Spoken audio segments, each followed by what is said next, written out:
Assalamualaikum warahmatullahi wabarakatuh. Alhamdulillahirabbil alamin wa bihi nasta'inu ala umuri dunya waddin. Asyhadu an la ilaha illallah wa asyhadu anna Muhammadar Rasulullah. Allahumma sholli ala Muhammad wa ala ali Muhammad kama shallaita ala Ibrahim wa ala ali Ibrahim innaka Hamidum Majid.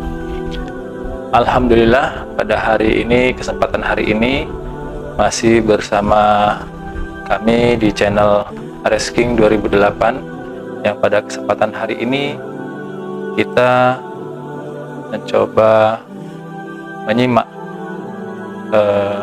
kajian tanya jawab dari Ustadz Adi Hidayat yang mudah-mudahan dapat bermanfaat bagi kita semua.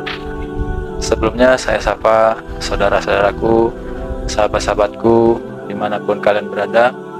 Semoga kalian tetap diberikan limpahan curahan kasih sayang dan kesehatan oleh Allah Subhanahu wa Ta'ala, serta diberikan kesuksesan dunia dan akhirat kelak harapan kita nanti. Oke, saudara-saudaraku, sahabat-sahabatku sekalian, mari kita simak kajian tanya jawab dari Ustadz Adi Hidayat hari ini yang membawakan tema tentang keislaman. Mudah-mudahan bermanfaat bagi kita semua. Billahi bisabil haq wastabiqul haq. Wassalamualaikum warahmatullahi wabarakatuh. Bismillahirrahmanirrahim. Assalamualaikum warahmatullahi wabarakatuh. Alhamdulillahi rabbil alamin. Wassalatu wassalamu ala rasulillahil karim, nabiyyina Muhammadinil amin, wa ala alihi wa sahbihi wa dhurriyyatihi wa ummatihi ila yaumiddin, wa ba'd. Saudara-saudariku dimanapun Anda berada, bersyukur pada Allah Subhanahu wa Ta'ala bahwa sampai dengan malam hari ini telah memasuki 24 Rabiul Akhir 1444 Hijrah bersamaan dengan 18 November tahun 2022. Semoga kita semua senantiasa diberikan kesehatan, kekuatan, dan lebih daripada itu ridha Allah Subhanahu wa Ta'ala dalam menjalani seluruh aktivitas kehidupan kita. Alhamdulillah, saat ini ada waktu-waktu luang dalam arti yang bisa kita gunakan untuk menepati janji menjawab beberapa pertanyaan yang teman-teman sempat ajukan baik dalam kajian online dan juga offline. Saya pernah menjanjikan dalam beberapa kesempatan yang bisa kemudian kita jawab, baik itu di video-video pendek dari berbagai kesempatan yang mungkin dapati luangnya dalam perjalanan atau beberapa kondisi yang lain. Pun saat ini yang sesungguhnya juga ada berkegiatan, tapi juga kita sisipkan sedikit untuk bisa menepati janji yang telah disampaikan pada teman-teman semua. Dan ini himpunan dari pertanyaan dari kawan-kawan di beberapa majelis yang telah dikumpulkan. Mudah-mudahan sedikit banyak bisa kita komunikasikan di kesempatan malam hari ini, dan juga barangkali ada beberapa bagian yang kita bisa baca dari teman-teman yang tersambung online di malam hari ini. Memang tidak diinfokan untuk malam hari ini, ada waktu sedikit kita manfaatkan, kita bisa saling menyapa, saling mendoakan, dan barangkali saling memberikan manfaat dengan izin Allah Subhanahu wa Ta'ala. Langsung saja saya akan coba lihat pada dua sisi. Yang pertama dari kajian offline dari kertas, Masya Allah ya. Ya, cukup banyak juga ya kalau terlihat ini. Kemudian di online yang terhubung saat ini atau yang sudah juga disampaikan lewat Instagram, khususnya dari platform Instagram Tanya Waha ya. Baik teman-teman, kita mulai. Bismillahirrahmanirrahim. Ada pertanyaan, bagaimana cara kita menanggapi orang sekitar ketika kita berusaha berubah sikap meneladani Rasul SAW dan orang sekitar merasa aneh terhadap perlakuan kita karena tidak seperti biasanya? Baik, yang pertama saya kira kita mesti menyadari bahwa apapun yang kita lakukan akan selalu menghadirkan persepsi dari lingkungan sekitaran tempat kita berinteraksi. Itu sudah pasti, apapun yang dikerjakan, baik itu dalam konteks yang positif, nilai-nilai kebaikan, apalagi jika ada orang tergerak untuk berbuat yang tidak baik, tentu kita berharap tidak dilakukan, dan semua akan mendapati respon, semua akan menghadapi tantangannya masing-masing. Jika yang dikerjakan kebaikan, maka semua yang dihadapi dalam proses mewujudkan kebaikan itu oleh Al-Quran diistilahkan dengan ujian, tantangan yang menguji sejauh mana kesungguhan kita untuk mewujudkan semua sifat kebaikan-kebaikan itu. Dan dalam menghadapi tantangan dimaksud, disitulah proses pahala berlangsung. Ada kesabaran, di situ ada pahalanya. Ada kesungguhan berdoa, di situ ada pahala dan kedekatan dengan Allah Subhanahu wa taala. Ada peningkatan ibadah, di situ ada pahala dan kenikmatan serta ketenangan. Bukankah kalau tidak diuji, jarang manusia berdoa? Bukankah kalau tidak ada ujian, jarang manusia kemudian meningkatkan ibadah dari sholatnya, bacaan Qur'annya, puasanya, dan sebagainya? Maka hidup selalu bersanding dengan ujian. Quran surah kedua Al-Baqarah di ayat 155 ketika Allah berfirman, a'udzubillahi minasyaitonirrajim, walanabluwannakum bisyai', dan setiap kalian yang hidup, kata Allah, pasti akan diberikan ujian untuk meningkatkan kualitas kehidupan dan untuk menguji kesungguhan dalam menjalani proses kehidupan yang kita lalui itu dengan berbagai hal. Minal khauf, ada kegelisahan, kemudian wal ju', ada rasa lapar, wa naqsin minal amwal, ada kekurangan harta dalam sisi tertentu. Allah cukupkan, tapi ada orang merasa kurang dengan itu. Atau barangkali berniaga yang tadinya bisa dapat keuntungan tertentu, sekarang jumlahnya mengecil misalnya. Wal anfus, ada yang sakit sampai meninggal. Wat thamarat, ada yang hasil kerja kerasnya boleh jadi dirampas oleh orang lain dalam tanda petik, ya, keadaan tertentu. Anda yang ikut tender tapi proyeknya dimenangkan pada orang lain, bisa terjadi. Ya, wabasyiris sabirin, dan berbahagialah, berikan kabar gembira pada orang-orang yang sabar menjalani itu semua. Nah, kemudian dalam konteks kesungguhan misalnya Quran surah ketiga Ali Imran di ayat 142 ketika Allah berfirman, am hasibtum an tadkhulul jannata walamma ya'lamillahu alladhina jahadu minkum wa ya'lamus sabirin. Apa begitu mudah Anda meraih kesuksesan dan puncak tertingginya di akhirat disebut dengan surga? Apa begitu mudah mewujudkan hijrah, mendapatkan kemuliaan, kebaikan, ketenteraman, baik dunia ataupun akhirat? Ya, semudah membalikan telapak tangan. Ya, kata Allah harus melewati fase-fase ujian dulu. Ya, untuk apa? Supaya dilihat di situ, ya, kesungguhan. Ya, wa am hasibtum an tadkhulul jannata wa lamma ya'lamillahu alladhina jahadu minkum, sementara belum tampak kesungguhan kalian di sisi Allah Subhanahu wa taala, keseriusan kalian di sisi Allah Subhanahu wa taala. Dan di balik kesungguhan kita menghadapi berbagai aneka ujian tadi, ragam tantangan tadi, di situ ada pahalanya, di situ merasakan kenikmatan bersabar, kenikmatan mendekat kepada Allah yang mungkin gak pernah didapatkan ya, selain mendapati ujian-ujian yang dimaksudkan. Jadi harus menyadari terlebih dahulu bahwa apapun yang kita kerjakan, mau hijrah, mau tidak hijrah, mau berbuat baik, mau tidak, pasti akan menghadapi tantangan dalam berkehidupan. Yang kedua, penting disadarkan pada diri kita bahwa tidak mungkin Allah menguji diri kita kecuali sesuai dengan batas kesanggupan. Quran surah kedua ayat 286, la yukallifullahu nafsan illa wus'aha. Tidak mungkin Allah menguji seorang hamba di luar batas kemampuannya. Jadi kalaupun Anda ingin berubah menjadi lebih baik, mengikuti tuntunan Rasulullah, pasti Allah berikan tantangan yang menguji kesungguhan Anda sesuai dengan batas kemampuan. Jadi kalau ada persepsi dari orang lain, ada pandangan misalnya, ada tantangan tertentu, ya Anda pasti sanggup. Ya, yakinkan pada diri kita, Anda pasti sanggup menjalani itu semua. Kemudian yang ketiga, ketika Allah berfirman di Quran surah Al-Insyirah itu, dan tegas sampai ditegaskan ya sebanyak 2 kali itu, inna ma'al usri yusra fa inna ma'al usri yusra. Yakinkan pada dirimu, di balik semua kesulitan yang kita anggap rumit, sulit, itu pasti ada kemudahan yang Allah titipkan. Bahasa singkatnya begini, kalau sedang menghadapi tantangan, sedang menghadapi ujian, yakinkan pada diri kita, ini pasti bisa saya lewati, ini mudah, ini ada solusinya. Ini sikap psikologis yang pertama. Jadi kalau kita ingin mengerjakan apapun, termasuk berubah menjadi pribadi yang lebih baik, mesti meyakinkan pada diri kita bahwa akan ada tantangan di hadapan kita, supaya ketika tantangan itu hadir, kita siap menghadapinya dan sadar bahwa apa yang kita kerjakan itu benar, serta membangun kekuatan pada diri kita untuk bersungguh-sungguh mengatasi itu semua. Kemudian persoalan selanjutnya, bagaimana kita memotivasi diri dan mencari solusi untuk membangun kesungguhan dalam mengatasi semua tantangan tadi. Ya, kalau tadi kan membangun kesadaran, oh iya, saya ingin melakukan ini, pasti ada tantangan, pasti ada persepsi, pasti ada pandangan dari orang, ya kan? Nah, kita sudah menyadari itu, sudah menguatkan diri kita. Sekarang bagaimana cara menemukan pedoman terbaik untuk membimbing diri kita bahwa walaupun orang menyebut ini sesuatu yang aneh, sesuatu yang asing dan sebagainya, tapi tetap kita bisa konsisten dalam menilai kebaikan. Ukuran standarnya, Pak. Ya, kalau ukuran standar tentu kita kembalikan kepada Al-Quran dan Sunnah atau hadis Nabi Sallallahu Alaihi Wasallam. Yang terkait dengan pernyataan Anda atau pertanyaan Anda ini adalah bagaimana ketika kita berusaha berubah sikap meneladani Rasulullah SAW dan orang sekitar merasa aneh terhadap perlakuan kita karena tidak seperti biasanya. Mungkin kita bisa kembalikan dulu ke hadis Nabi Sallallahu Alaihi Wasallam dalam Sahih Muslim Ya, Sahih Muslim nomor hadis 145 ya. Kita cek aja di kitabnya. Ini ada insyaallah. Ini pas depan nih. Oke, ini Sahih Muslim ya. Nah, ini Sahih Muslim. Nanti kalau mau pakai syarah bisa yang syarah Imam Nawawi ya, yang ada 9 jilid gitu ya. Ya, ini yang semua matannya saja sekaligus untuk memudahkan kajian kita. Halaman 145, halaman 71 ya, nomor 145 kalau nggak salah, halaman 71. Bismillah. Baik. Nah, ini kita temukan ya. Bismillahirrahmanirrahim. Ya, nomor hadis 145 di sini halaman 71 ya. Kalau ingin disesuaikan rawinya sahabat Abu Hurairah radhiyallahu taala anhu.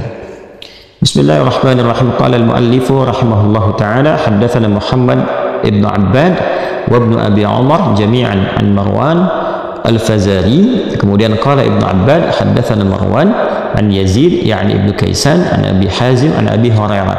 Ya, kalau kita runtutkan sanadnya, Imam Muslim menerima informasi ini yang tersambung pada Rasulullah SAW. Jadi orang pertama yang menerima dari Rasulullah SAW adalah sahabat Abu Hurairah atau Abdurrahman bin Sakhar radhiyallahu taala anhu.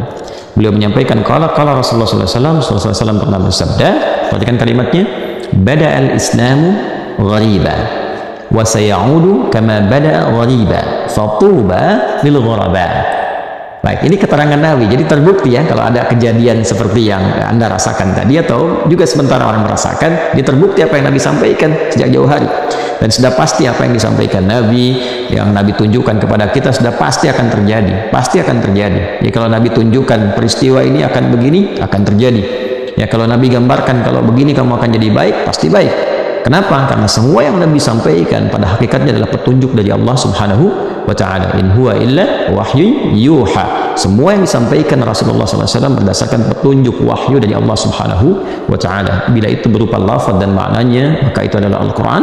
Bila itu berupa penjelasan dari Al-Quran, maka semuanya adalah perincian dari isi Al-Quran yang kemudian terkumpul seluruhnya pada apa yang diistilahkan oleh para ulama dengan hadis Nabi Muhammad SAW, yang bila itu jadikan pedoman kehidupan maka istilahnya disebut dengan sunnah. Secara singkat demikian. Kata Nabi SAW, beliau menyampaikan bada'al islamu ghariba. Ya, Islam itu bahkan ketika datang di kalangan masyarakat memberikan pedoman, ya itu dianggapnya asing. Bada'al islamu ghariba. Islam itu ketika datang ya dianggapnya sesuatu yang asing, aneh.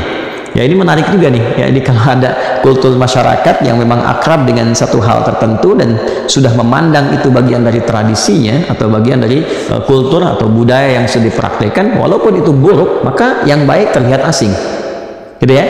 Nah, sebaliknya, kalau semua sudah terbiasa baik, yang buruk akan terlihat asing. Kalau kita punya kawan-kawan yang terbiasa kumpul di tempat yang baik, melihat yang baik-baik, jadi kalau saat bersamaan tiba-tiba diajak ke tempat yang kurang baik atau melewati tempat yang kurang baik, pasti akan merasa asing dengan itu semua. Ya, akan merasa nggak nyaman, merasa gelisah. Nah, sebaliknya, ketika ada kumpulan atau ada tempat atau ada kondisi keadaan yang di dalamnya terkumpul hal-hal yang buruk, kemudian yang baik datang, maka sebaliknya yang baik merasa terasing. Ya, jadi sekarang bagaimana memosisikannya? Teruskan dulu hadisnya ya, supaya kita bisa mengerti keadaannya. Wa sayaudu kama bada'a ghariba. Dan nanti ada satu masa, satu kondisi di mana orang-orang yang mempraktekkan nilai keislaman pun akan dianggap asing juga. Dan ya, fatuba lil ghuraba, maka nah ini yang paling menarik nih. Ya, berbahagialah, maka merasa nyaman lah. Toba itu ya bisa dikatakan beruntung ya, beruntung, nyaman, membahagiakan, merasa senang lil ghuraba bagi orang-orang yang dianggap asing pada masa itu. Pada masa itu maksudnya apa? Nah, teman-teman, saya ingin kembalikan pada kondisi tadi. Ketika Islam datang, suasana masyarakatnya kan diliputi dengan nilai-nilai keburukan. Ya, bahkan di titik nadir kalau bisa dikatakan di bawah itu lagi ya, semua jenis kriminalitas ada di situ, tidak kenal pada kebaikan dalam tanda petik, sehingga secara singkat disebut dengan jahiliyah ya, tak kenal nilai-nilai kemuliaan, kebaikan, semua ada di situ. Jadi ketika yang berkumpul di tempat itu nilai-nilai keburukan, yang baik dianggap asing. Maka ketika Rasulullah SAW mempraktekkan kebaikan, mengajarkan berakhlak mulia, mengajarkan beradab dalam kehidupan, menghormati orang tua, menjaga hak-hak mereka, memuliakan perempuan, yang ketika anak perempuan lahir dinistakan, bahkan ada yang dikubur hidup-hidup, datang Islam mengajarkan ada kemuliaan pada perempuan, mengangkat derajatnya, memberikan hak warisannya yang tadinya tidak dipenuhi, yang tidak dianggap dan dimuliakan, dan seterusnya. Maka awalnya dianggap asing, sampai dijauhi, sampai kemudian ada yang memusuhi dan sebagainya. Nah, jadi yang pertama harus dilakukan adalah nilai diri kita dulu. Apakah yang sedang kita praktekkan betul-betul bersumber pada kebaikan, ya, yang diajarkan oleh Islam, bukan karena karakter pribadi, ya, bukan karena lingkungannya sudah baik, datang kita membawa sesuatu yang nggak sesuai dengan karakter lingkungan itu, lantas kita menganggap diri kita guraba. Tidak seperti itu. Yang dimaksudkan adalah Anda benar-benar sedang praktek pada kebaikan. Misal kalau perempuan di lingkungan yang mohon maaf belum berjilbab misalnya sepenuhnya, yang muslimahnya, Anda datang merubah diri dengan berjilbab, lantas Anda dianggap asing. Wah, ini kok jadi kayak asing ya, jadi kayak aneh ya, ya. Atau dengan kalimat-kalimat yang kadang menyakiti misalnya. Nah, di posisi itulah Anda termasuk golongan orang yang dimaksudkan di hadis ini. Anda sedang mempraktikkan nilai kebaikan, maka Masya Allah, setiap apa yang keluar dari lisan orang di sekitaran Anda, lingkungan Anda, yang menguji ketangguhan Anda dalam berjilbab, keseriusan Anda, maka dinilai sebagai pahala untuk Anda. Benar nggak serius? Ya, masa menghadapi kata-kata begitu saja jilbabnya dilepas kembali? Kan? Ya, bukankah saat meninggal Anda pun pakai jilbab lagi? Di antara kafannya kan ada kerudungnya, ya kan? Lalu bagaimana Anda menjaga kehormatan? Bandingkan kehormatan Anda di hadapan Allah dengan kehormatan Anda di hadapan makhluk. Ingat, persepsi setiap manusia bisa beda-beda. Anda di lingkungan A bisa disebut oleh si fulanah atau fulan dengan persepsi berbeda dengan ketika Anda masuk ke lingkungan B. Di sini mungkin dibilang yang tidak seperti Anda harapkan, di tempat lain Anda mendapatkan sanjungan, kebaikan, penilaian yang mulia dan sebagainya. Karena itu kalau Anda bergantung pada persepsi manusia, ya, apalagi pandangan-pandangan yang sebetulnya nggak sama dengan apa yang Anda kerjakan, nggak sesuai dengan tipikal Anda, kenapa lantas Anda harus sibuk memikirkan itu semua? Ya, kalau orang memberikan persepsi pada Anda dan Anda merasa tidak memiliki itu, ya tidak harus direspon, ya, dan tidak harus marah. Ya, untuk apa kemudian marah pada sesuatu yang tidak terjadi pada diri Anda sendiri? Ya, ada orang mengolok-olok Anda merasa tidak seperti itu, kenapa harus marah? Ya, kalau marah kan berarti merasakan ada sesuatu. Ya. Nah, karena itu ya tidak harus mencela sesuatu yang sudah tercela. Ya, nah, yang pertama dilakukan, kembali lihat kepada diri kita. Apakah pada saat dianggap asing itu kita sedang membawa nilai kebaikan yang standar kebaikannya benar dalam nilai keislaman, dibenarkan oleh para ulama? Ya, bukan dalam konteks misalnya contoh kedua perbedaan madhab dalam furu'iyah. Ya, dalam furu'iyah itu misal dalam konteks di sini ada orang sholat bacaan bismillah jahar, gitu kan? Nah, di satu komunitas itu masyarakat bacanya jahar. Maka kaidah fikihnya mengatakan kalau Anda datang ke situ, pelajari madhab yang berlaku di situ sepanjang sanadnya bersambung pada Rasulullah. Kalau dia baca jahar, Anda bacakan jahar. Sekalipun misalnya Anda sebelumnya tidak membaca jahar, Anda sir misalnya, maka jangan paksakan membaca sir. Tapi Anda ke situ imami dia, kalau diminta jadi imam, bacakan dengan bacaan yang dikenal oleh mereka, dengan bacaan jahar. Saat bersamaan Anda bisa mengajari mereka. Ya, ini loh ada riwayat yang sir, ada riwayat yang tidak baca sama sekali, riwayatnya begini dan sebagainya, sehingga mereka merasa paham. Ketika mereka mengerti, mereka bebas menentukan. Tapi jangan sampai merubah sesuatu yang sudah menjadi pengetahuan umum di masyarakat dan sudah kebiasaan, sepanjang itu bersumber dari satu syariat yang sama. Jadi ada manhaj, ada madhab. Kan sholat subuh, nah itu manhajnya semua, 2 rakaat, sama-sama sholat subuh. Tapi pilihan membaca kunut atau tidak itu furu'iyah. Ya, nah, maka kalau Anda masuk ke lingkungan orang baca kunut dan Anda diminta jadi imam, baca kunut. Ya, tapi kalau Anda masuk di lingkungan yang tidak baca kunut, walaupun Anda baca kunut, tidak usah baca kunut. Ya, maka sesuaikan diri kita belajar fikih di komunitas itu, lantas kemudian ajarkan masyarakat sehingga mengerti atas apa yang kemudian mungkin terjadi di lingkungan masyarakat. Itu pengertian yang pertama. Kemudian nanti ada di riwayat lain, kalau kita nanti mengaji lebih dalam lagi, ini riwayatnya sangat bervariasi sekali. Ada satu dengan yang lainnya saling menyempurnakan. Ini baru yang standar, yang paling dasar saja, hadis Muslim nomor hadis 145. Ya, nanti ada lagi seperti Nabi SAW pernah menambahkan nanti setelah ada kalimat fatuba lil ghuraba, maka Nabi SAW menyampaikan ketika ditanya mal ghuraba, ya, manil ghuraba, siapa itu orang-orang asing yang dimaksudkan? Ya, maka disampaikan oleh Nabi SAW, atau kama qala Rasulullah SAW, alladzina yuslihun, ya, idza fasadan nasu, atau di riwayat lain ma afsadan nasu. Jadi adalah ghuraba itu orang-orang yang banyak berbuat kebaikan ketika melihat banyak orang sudah larut dalam kerusakan. Ya, sama seperti yang tadi saya sampaikan pada intinya.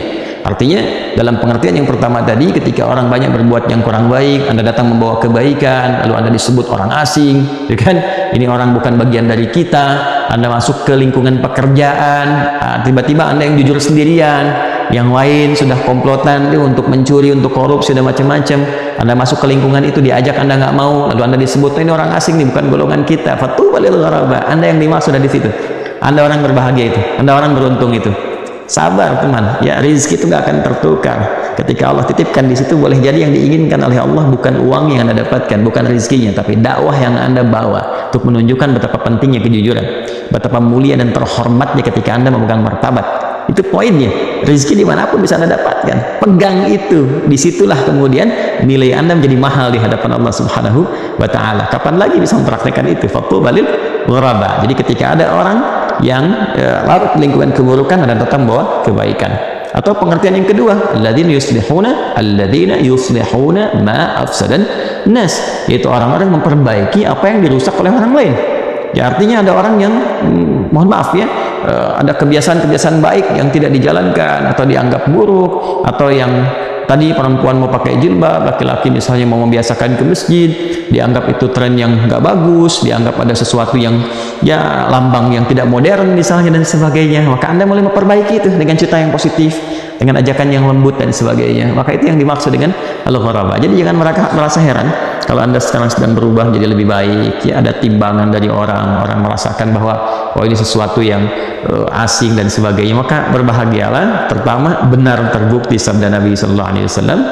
Yang kedua, pelajari bahwa sikap Anda sesuai dengan keteladanan Rasulullah sallallahu alaihi wasallam. Yang ketiga, yakinkan pada diri kita bahwa boleh jadi Allah ingin menitipkan keberuntungan pada diri kita dan memilih kita termasuk dari bagian yang disebutkan oleh Nabi sallallahu alaihi wasallam tadi. Maka jaga itu sebagai hujjah kita di hadapan Rasulullah sallallahu alaihi wasallam. Yang paling indah kan ketika Anda bertemu Nabi, Anda mau bicara apa? Kan? Maka Anda bisa katakan, ya Rasulullah, saya menghafal satu hadismu, Allah berikan berkah dengan menempatkan saya untuk mengamalkan hadis itu, dan saya pulang sekarang ke hadapan Allah bertemu dengan Anda dengan membawa kebahagiaan setelah mempraktekkan satu hadis itu. Ya, Masya Allah, dan semoga Allah berikan kemuliaan. Ini diantara yang bisa disampaikan ya, terkait pertanyaan. Ada lagi yang 146-nya ini menarik juga nih. Ya, kalau yang ini dari Ibnu Umar ya radhiyallahu taala anhuma, dari Nabi sallallahu alaihi wasallam, ya beliau bersabda, innal islam bada'a ghariba wa sayaudu ghariba kama bada'a wa huwa ya'rizu bainal masjidaini kama ta'rizul hayyatu fi juhriha. Allahu akbar ya teman-teman sekalian. Ya situasinya kalau kita bawa ya ke nuansa kita sekarang, kita bawa ke nuansa kita sekarang di bahasa kita gitu ya, akan mulai terlihat orang-orang memisahkan antara kehidupan dunia dengan kehidupan agama. Jadi kalau orang bawa praktek ke lingkungan dunia, nilai-nilai agamanya dianggap sesuatu yang asing. Ya, agama itu hanya bisa terlihat di dalam masjid saja ya, seperti ular-ular yang masuk ke dalam sarang-sarangnya ya. Jadi saking takutnya orang mempraktekkan nilai-nilai agama, atau enggak khawatir dicaci maki orang, khawatir dikasih persepsi yang negatif, sampai-sampai dia malu berjilbab, sampai-sampai dia malu membawa nilai keislaman dalam praktek kehidupan ya, sampai-sampai malu kalau harus jujur dan sebagainya. Jadi ibadah tuh hanya di masjid aja, infak tuh di masjid aja gitu kan, baca Quran di masjid aja, malu kok baca Quran kalau sedang di kendaraan, sedang di kereta, di pesawat, jadi malu kalau buka mushaf ya. Nah, hati-hati tuh ya, hati-hati. Jadi seakan-akan jadi terbatas, jadi sekuler dia pengertiannya gitu kan, membedakan antara konteks kehidupan beragama di satu tempat ibadah saja, di luar itu jadi dunia. Itu tidak begitu ya, tidak demikian adanya. Maka dalam kondisi demikian yang harus dilakukan adalah bangga sebagai muslim, bangga menampakkan nilai kemuliaan. Jadi muslim itu pasti baik. Ingat, muslim itu pasti baik. Ketika berbuat yang tidak baik, maka dipertanyakan keislamannya dan identitas kemuslimannya ya. Dan ukuran kebaikannya tentu ukuran yang mengacu kepada Al-Quran dan hadis-hadis Nabi Muhammad SAW, dan tidak akan mungkin bertentangan juga ya dengan nilai-nilai kehidupan atau aturan-aturan dibuat oleh manusia dalam konteks berkehidupan. Itu tidak mungkin bertentangan, pasti ada nilai keselarasan dalam konteks kebaikan. Allah Ta'ala a'lam bissawab. Selanjutnya ya, masih dalam kertas yang sama ini ya, insyaallah. Ustadz, kenapa turunan orang Yahudi itu pintar-pintar? Baik, ya karena mereka belajar. Mau pintar ya belajar. Ya, jadi jangan Anda simpulkan bahwa kalau ada genetik dari keturunan A langsung pintar, tidak juga. Ya, cek, banyak juga ditemukan orang-orang Yahudi yang tidak pintar. Ya, jadi kalau membaca Al-Quran pun itu harus jeli, makanya harus belajar bahasa juga. Ya, para ulama dulu saya mencoba juga mengikuti jejak mereka. Ya, rahimahullah jami'an. Itu masya Allah ketika akan mulai berinteraksi dengan Al-Quran, setelah menuntaskan bacaan, hafalan, mereka mendalami bahasa dulu supaya mengerti bahasa Al-Quran. Ya, Imam Syafi'i rahimahullah misalnya, bagaimana beliau bertahun-tahun bahkan puluhan tahun mendalami bahasa, masuk ke suku-suku Arab untuk mengerti bagaimana makna di sekian bahasa dan sebagainya, sampai fasihnya sangat luar biasa, termasuk ulama-ulama yang lainnya. Umar bin Khattab radhiyallahu taala ya anhu, ya masya Allah gitu, beliau sangat mengerti tentang syair-syair Arab, tentang pemahaman-pemahaman kata dan sebagainya, untuk memahami tentunya ayat-ayat Al-Quran dan juga tafsirnya dari hadis Nabi Sallallahu Alaihi Wasallam. Kenapa penting saya sampaikan ini? Ketika ada sebagian muslim membaca misalnya Quran surah Al-Baqarah misalnya di ayat ke 40 misalnya, kemudian juga ada lagi kalau kita temukan di ayat ke 47 ya. Jadi di ayat 40 dengan 47 itu ada kesamaan, ya Bani Israel. Kita baca ayat 40 misalnya kan, untuk menepati janji, ya Bani Israel adhkuru ni'mati allati an'amtu 'alaikum wa aufu bi'ahdi ufi bi'ahdikum wa iyaya farhamun. Ya hai semua Bani Israel, bukan hai semua Bani Israel, ya ingat semua nikmat yang telah aku berikan kepada kalian, ya, yang telah aku anugerahkan, kenyamanan, ketentraman, kebaikan. Nanti di ayat-ayat berikutnya ditafsirkan terus ya, dan diperinci nikmat-nikmat ketika jalan awan yang ada di atas mereka, ketika mau ngambil manna wa salwa ada, seperti di Al-Baqarah 57 itu. Lalu di ayat 47 kita balik ke belakang lagi, ayat 47 disebutkan dengan pembuka yang sama tapi menunjuk pada sesuatu nih, sesuatu keunggulan kan, ya Bani Israil adhkuru ni'mati allati an'amtu 'alaikum wa anni faddaltukum 'alal 'alamin. Dah, itu poinnya. Hei Bani Israel, Bani Israel tentunya keturunan Nabi siapa? Ya, Nabi Yaqub alaihissalam, karena Yaqub itu diantara gelarnya adalah Israel. Isra artinya hamba, il artinya Allah, hamba Allah yang taat. Jadi Israel asalnya dari Isra, ya hamba, il artinya Allah, hamba Allah yang sangat taat. Dan Nabi Yaqub kita ketahui termasuk anaknya Nabi Ishaq alaihissalam, dan Nabi Ishaq anaknya Nabi Ibrahim alaihissalam dari Sayyidah Sarah. Ya, kemudian juga di sisi lain ada Sayyidah Hajar ya alaihissalam yang memiliki putra nanti Sayyidina Ismail alaihissalam, dan nanti kelak menurunkan Nabi Muhammad sallallahu alaihi wasallam, dari dua persaudaraan itu.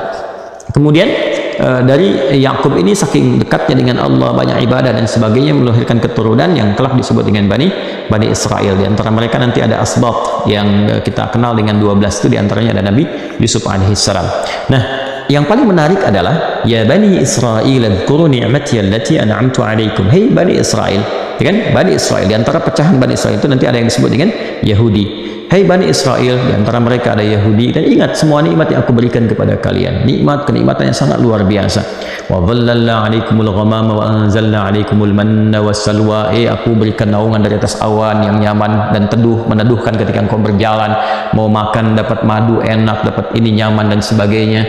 Butuh air untuk 12 kabilah diberikan. Al-Baqarah ayat ke-60, wa idistasqa Musa liqaumihi faqulna idrib bi'asakal hajar fanfajarat minhu 12 'aina. Nyaman, kenikmatan enak dan sebagainya ya. Kemudian diminta oleh Allah bersyukur. Syukuri itu semua ya, syukuri.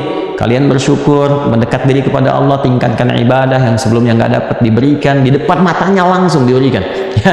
Yang sebelumnya ada larut dalam perbudakan, ketidaknyamanan dan sebagainya, lantas kemudian Allah tukar semua itu dengan kebaikan, supaya langsung ditunjukkan mukjizatnya ya melalui para nabi itu, supaya mendekat kepada Allah Subhanahu wa taala. Dan di antara sekian itu, wa anni faddaltukum 'alal 'alamin, dan aku berikan satu keutamaan ya dari 'alal 'alamin, ya dari semua orang yang berkehidupan di alam ini, dari umat-umat yang berkehidupan di alam ini. Tapi perhatikan kalimatnya, anni bukan inni. Ingat ya, anni bukan inni, beda. Satu kalimat ketika dibuka dengan ini, kalau harakatnya kasrah, berarti itu berkelanjutan sampai ke depan. Itu akan jadi umat yang sangat dominan dalam pengertian yang paling pintar itu, paling hebat itu, paling kuat itu dan sebagainya. Ya, tapi ketika anni maksudnya di masa itu. Ya, di masa itu, tarik ke belakang. Nabi Sulaiman luar biasa. Faddaltukum 'alal 'alamin. Masya Allah, siapa yang bisa menandingi beliau? Ya, kekuasaannya, kerajaannya, kebesarannya, kemudian menundukkan angin dan sebagainya dan seterusnya. Ya, kemuliaan Nabi Daud, siapa yang bisa menyaingi beliau? Bisa melunakkan besi, bikin pedang, bikin macam-macam, termasuk golongan itu kan. Ya, kemuliaan para nabi yang sangat luar biasa. ya. Kemudian pada masa itu kecerdasan dan sesungguhnya apa yang didapatkan, keutamaan yang Allah berikan kepada mereka di masa itu. Tapi hukum kemudian berubah setelah itu, ya, terutama ketika masuk ke era Nabi Isa alaihi salam, periode kemudian masuk ke era Nabi Muhammad SAW, ya, kemudian ayyamul fatrah, ya, masa kekosongan antara Nabi Isa ke Nabi Muhammad SAW itu berhenti semua tuh. Berhenti dengan munculnya risalah Nabi Muhammad SAW, khataman nabiyyin, maka muncul pedoman baru untuk semesta alam, menyempurnakan semua pedoman yang dibawa nabi-nabi sebelumnya. Maka diakumulasikan pedomannya jadi lebih sempurna, lalu dipraktikkan pada era Nabi Muhammad SAW untuk kemudian diwariskan pada generasi setelahnya sampai kehidupannya berakhir. Dan hukumnya termaktub hukum universal dalam Al-Quran. Maka diturunkan wahyu sebagai pedoman yang menutup kehidupan di era Nabi Muhammad SAW ini. Pedomannya berlaku untuk semua manusia sampai selesai. Jadi kalau di masa Bani Israel dengan semua nabinya itu untuk kaumnya aja. Untuk kaumnya aja, makanya lokal sifatnya. Diberikan kitabnya misalnya Taurat, kemudian nanti ke Injil, ya, nanti di antara itu ada Zabur untuk Nabi Daud, itu lokalnya saja, ya. Makanya ketika disebutkan Injil misalnya atau Taurat misalnya diturunkan kitab, itu hanya disebutkan untuk kaumnya aja. Quran surah ke-17 misalnya Al-Isra di ayat yang kedua, wa ataina Musal kitaba wa ja'alnahu hudan li bani Israil. Ketika kami berikan dengan keagunganku, kata Allah, kitab kepada Musa alaihissalam, yaitu Taurat, ya, sebagai pedoman berkehidupan untuk siapa? Bani Israel saja. Makanya mereka dominan pada masa itu, ya. Yahudi wajar dominan, ya, wajar dari pengetahuan dari macam-macam.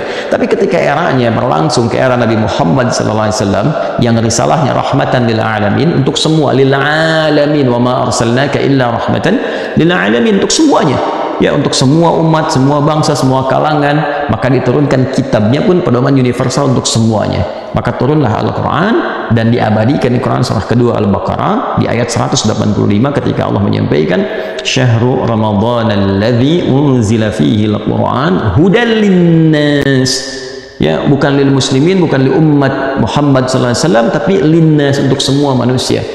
Nah, jadi semua aturan dalam Al-Quran ketika diturunkan itu ditawarkan, hei, ini sepanjang yang bernama manusia ingin mengambil manfaat dari Al-Quran pasti mendapatkan manfaatnya, ya. Apalagi kalau dia mau beriman, mau bertakwa, tunaikan sholat, tunaikan zakat, ini manfaat sholat akan begini. Kalau engkau kerjakan sholat dengan benar, manfaatnya begini. Kalau engkau berzakat dengan benar, manfaatnya begini. Kalau engkau berumrah, berhaji dengan benar, manfaatnya begini. Kalau engkau berbakti pada orang tua dengan benar, manfaatnya akan begini. Apa yang terjadi? Umat Nabi Muhammad ketika Al-Quran diturunkan berubah dari jahiliyah menjadi khair ummah. Siapa yang pintar di masa itu? Orang Islam, ya. Siapa yang paling hebat di masa itu? Orang Islam.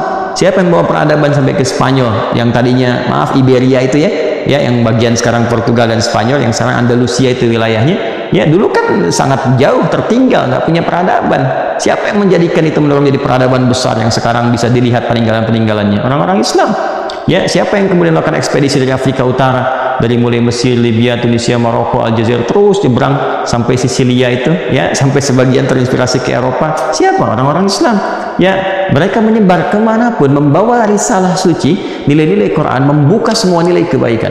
Dalam bahasa Arab, membuka sesuatu yang baik disebut dengan fatah, yang dimaksud inna fatahna laka fatham mubina. Maka kita temukan Fathu Makkah, Fathul Andalus, membuka semua kebaikan di Makkah, membuka semua kebaikan di Andalus, dan semua nilai kebaikan itu yang kita terjemahkan dalam kehidupan.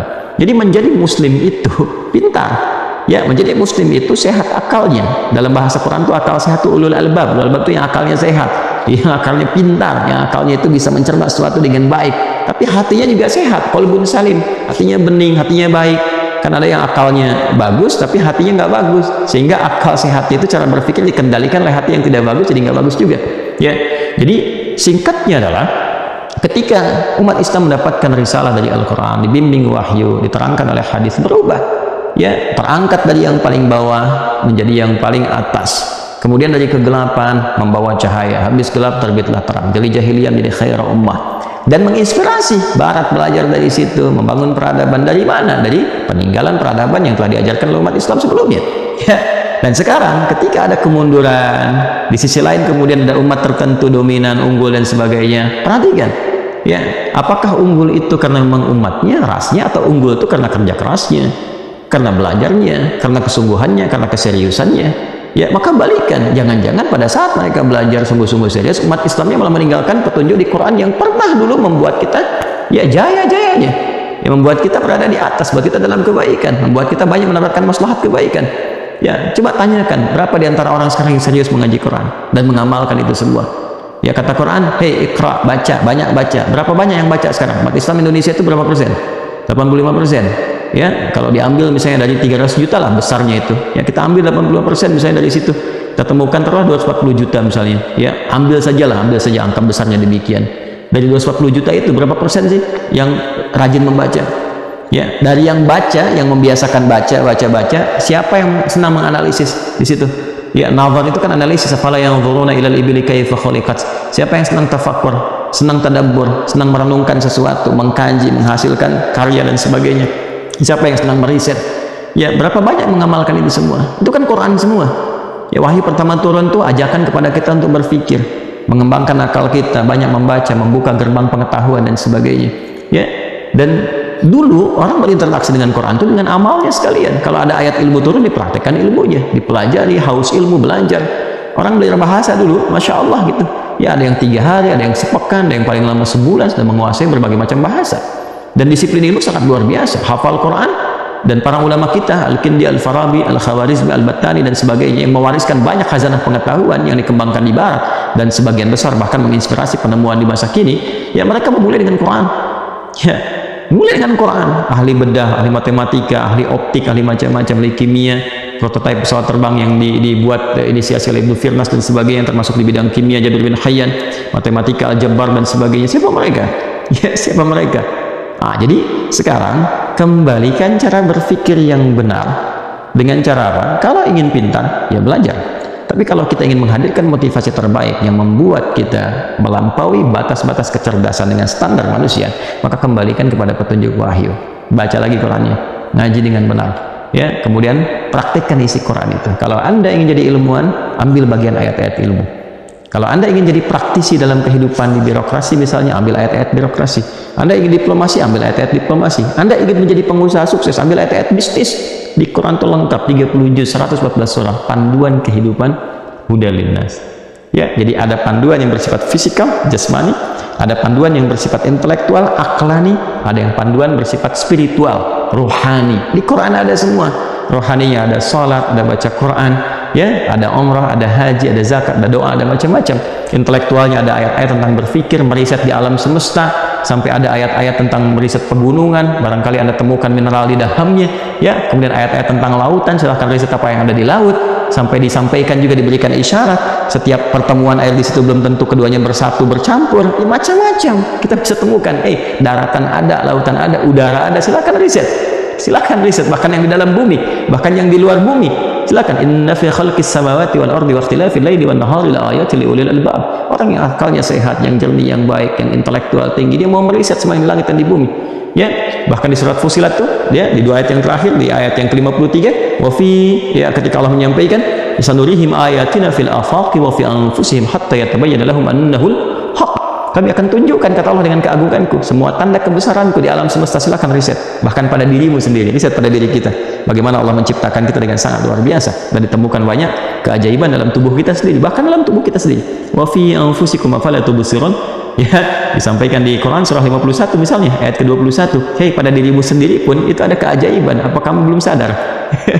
Kau belum sadar, kata Allah, afala tubsirun, apa nggak bisa menganalisis, belum menyadari itu semua? Nah, jadi kalau mau pintar, jangan tunjuk keras. Nah, jangan katakan sekarang orang Amerika pasti pintar, orang Rusia pintar, Cina pintar misalnya. Tidak demikian. Mereka belajar, balik belajar, praktekkan, pahami, dalami, setelah itu bangun. Bangun negeri kita tercinta, ya. Bangun, niatkan sebagai ibadah sehingga punya nilai di hadapan Allah Subhanahu wa taala. Itulah spirit Quran. Jadi orang Islam itu dimanapun dia berpijak pasti membuat makmur tempat dia berpijak itu. Apalagi di sini mayoritas Muslim Indonesia, ya, bangun negeri kita. Ya, waliyudhiru qawmahum idza raja'u ilaihim la'allahum yahdharun. Kalau Anda sudah sukses, sudah bagus, sudah dieksploit, ilmuwan macam-macam, pulang.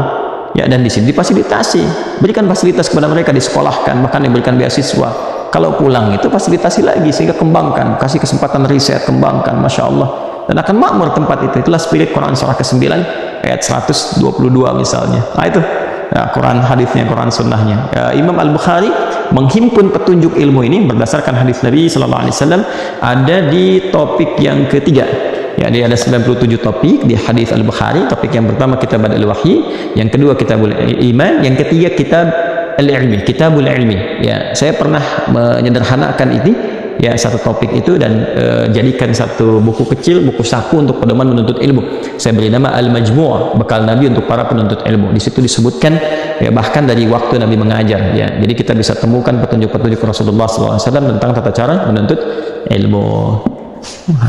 Jam berapa ini? Jam berapa? Ya, ada berapa menit kita ada kegiatan lain, ya. Nah, ini barangkali teman-teman waktu bukan senggang sebetulnya, ya. Jadi kita ini masih ada aktivitas dan kita coba isi pelan-pelan dengan kegiatan yang bisa kita lakukan. Coba satu dari online, ya, cek, ya. Dari situ ada dari situ. Baik. Atau pakai handphone saya nggak apa-apa. Kita coba, ya, kirimkan. Di Instagram ada, ya. Baik, bismillahirrahmanirrahim. Assalamualaikum Ustaz, dari akun Siti Rahman 609. Izin bertanya, bagaimana caranya supaya anak-anak bisa disiplin dalam beribadah? Ya, disiplinkan.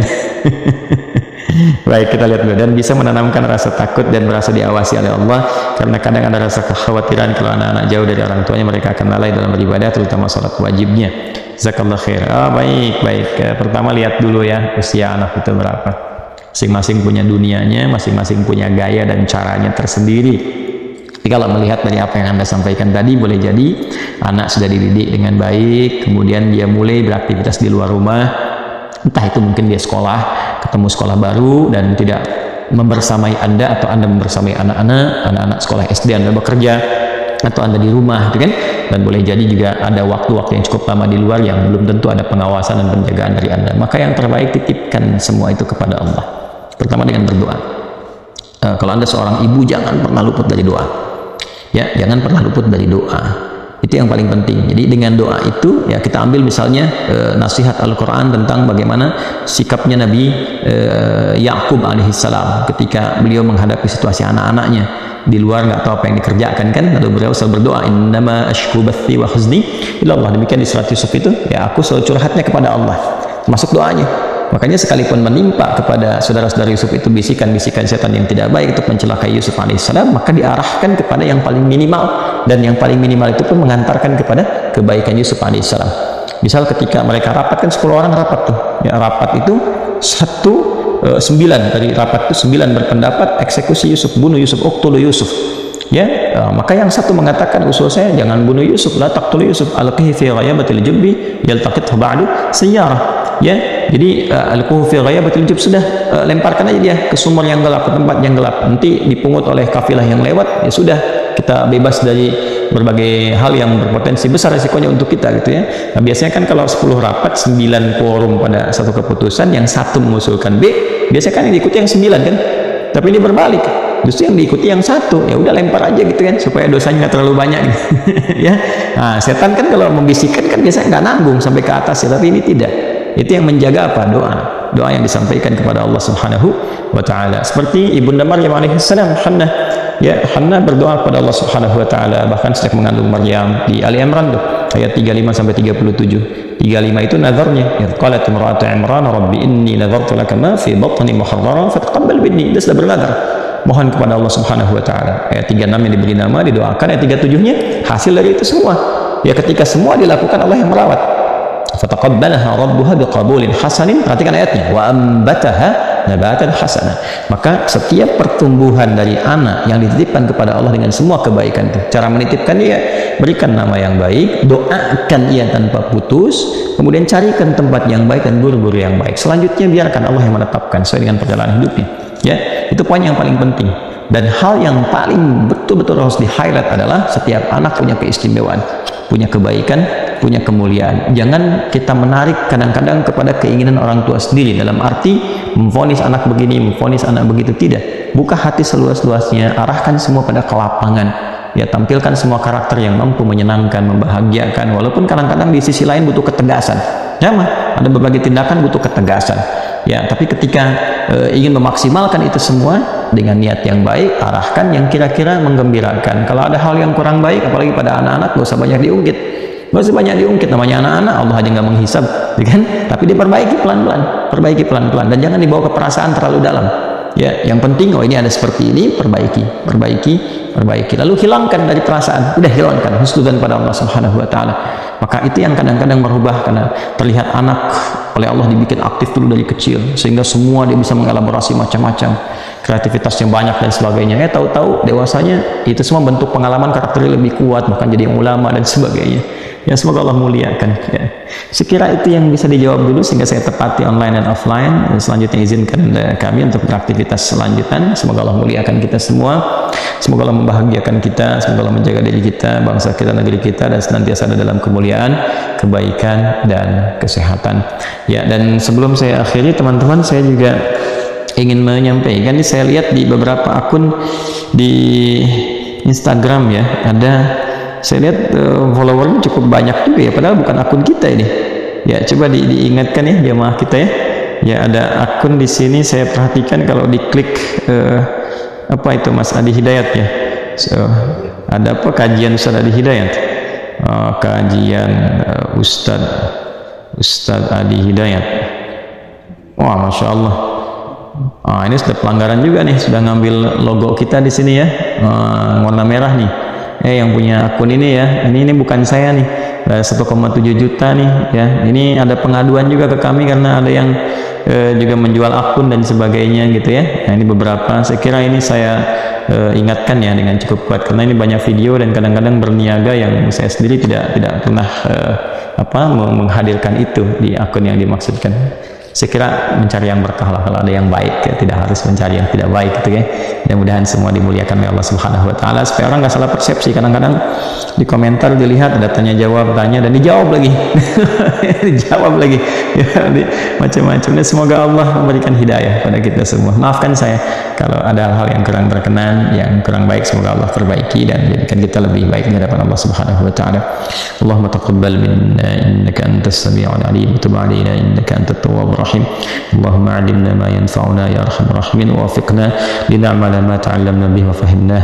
Wa sallallahu ala nabiyyina al-karim habibikal mustafa sayyidina Muhammad sallallahu alaihi wasallam.